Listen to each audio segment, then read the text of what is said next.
आप देख रहे हैं मिड कैप मंत्रा। एक बार क्विकली मार्केट्स को लेकर आते हैं, जहां पर पिछले 10 मिनटों में एक शानदार रिकवरी देखने को मिली है। इस समय भी डेज हाई पर मार्केट अब कारोबार कर रहे हैं। निफ्टी बैंक निफ्टी क्या शानदार मोमेंटम। निफ्टी इस समय 24,871 पर 24,900 के पार भी निकला था, लेकिन दिन के ऊपरी स्तरों पर ही है। निफ्टी बैंक 55,000 के लेवल्स पर ट्रेड करते हुए दिखाई दे रहा है।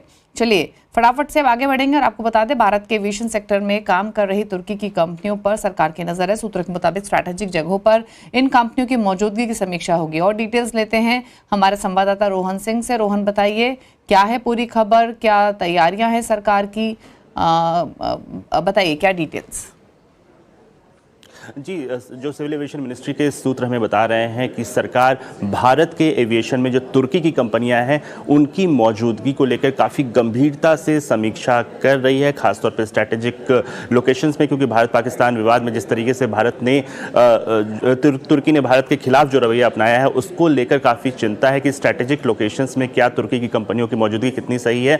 तो इसको लेकर कई सारे जो सांसद हैं उन्होंने भी सरकार को पत्र लिखा, जिसके बाद अब सरकार इस पूरे समीक्षा कर रही है। एमईए और जो होम मिनिस्ट्री है उनके साथ भी जो है बातचीत चल रही है, और अगर कुछ भी पाया जाता है कि कोई भी भारत विरोधी जैसी कोई चीज़ पाई जाती है तो उस पर सरकार कोई इंस्ट्रक्शन या एडवाइजरी दे सकती है। फिलहाल जो चिंता है वो 3 कंपनियों को लेके है। टर्किश एयरलाइंस 11 डेस्टिनेशंस में भारत में ऑपरेट करती है। इसके अलावा इंडिगो के साथ उसका कोड शेयर एग्रीमेंट है। इंडिगो को जब भी वेट लीज की ज़रूरत पड़ती है तो वो टर्किश एयरलाइंस से लेती है। ये एक चिंता की बात है, लेकिन इससे बड़ी जो चिंता है वो दूसरी कंपनी है चेलेबी, जो कि एक टर्किश कंपनी की इंडियन सब्सिडरी है, ग्राउंड हैंडलिंग में है और 8 एयरपोर्ट्स पे ग्राउंड हैंडलिंग सर्विसेज देती है, जिसमें दिल्ली, मुंबई, बेंगलोर जैसे इंपॉर्टेंट एयरपोर्ट्स शामिल है। तो इसको लेकर भी चिंता है। और तीसरा है टर्किश टेक्निक, जो कि जिसके समझौते जो हैं वो इंडिगो और एयर इंडिया दोनों के साथ हैं। तो सरकार फिलहाल इस पर विचार कर रही है, इस पे स्ट्रैटेजिक जो है समीक्षा कर रही है, और उसके बाद अगर कुछ भी पाया जाता है तो उसको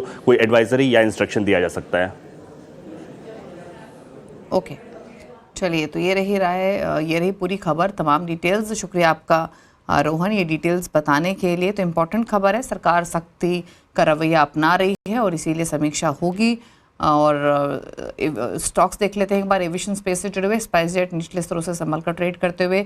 इंटरग्लोबल एविएशन तक स्ट्रॉन्ग आउट परफॉर्मर कंसिस्टेंटली रहा है, अभी भी दिन के ऊपरी स्तरों पर ही कर रहा है ट्रेड। इंडिगो पर एक राय भी ले लेते हैं। एक बार देखिए हरीश, इंडिगो के स्टॉक पर बताइए क्या राय है आपके।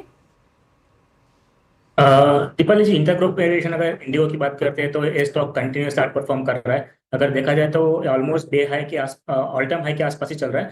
तो मुझे लग रहा है कि एक बार 5650 का लेवल निकल जाता है जो ऑल टाइम हाई है, तो फ्रेश रैली शुरू हो सकता है, जो कि ऑलमोस्ट 6000 लेवल से एक्सपेक्ट कर सकते हैं शॉर्ट टू मीडियम टर्म में।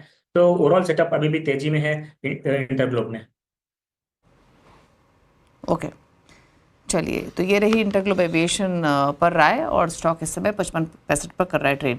लेकिन आगे बढ़ेंगे, क्लाइंट नंबर 1 का अपडेट लेकर आते हैं आपके सामने। इस हफ्ते मुकाबला चल रहा है इक्विनॉक्स रिसर्च के पंकज रांदर, मंत्री फिनमार्ट के अरुण कुमार मंत्री और गुजरात कैपिटल के पवन महेश्वरी के बीच में दिखाते हैं रिटर्न की स्थिति। तीनों ही खिलाड़ी की ओर से जबरदस्त रिटर्न आते हुए, लेकिन लीड कर रहे हैं अरुण 9% के रिटर्न के साथ। 7.25% के रिटर्न पंकज का पोर्टफोलियो 13 और पवन महेश्वरी का पोर्टफोलियो भी 6% के रिटर्न लैंड करते हुए।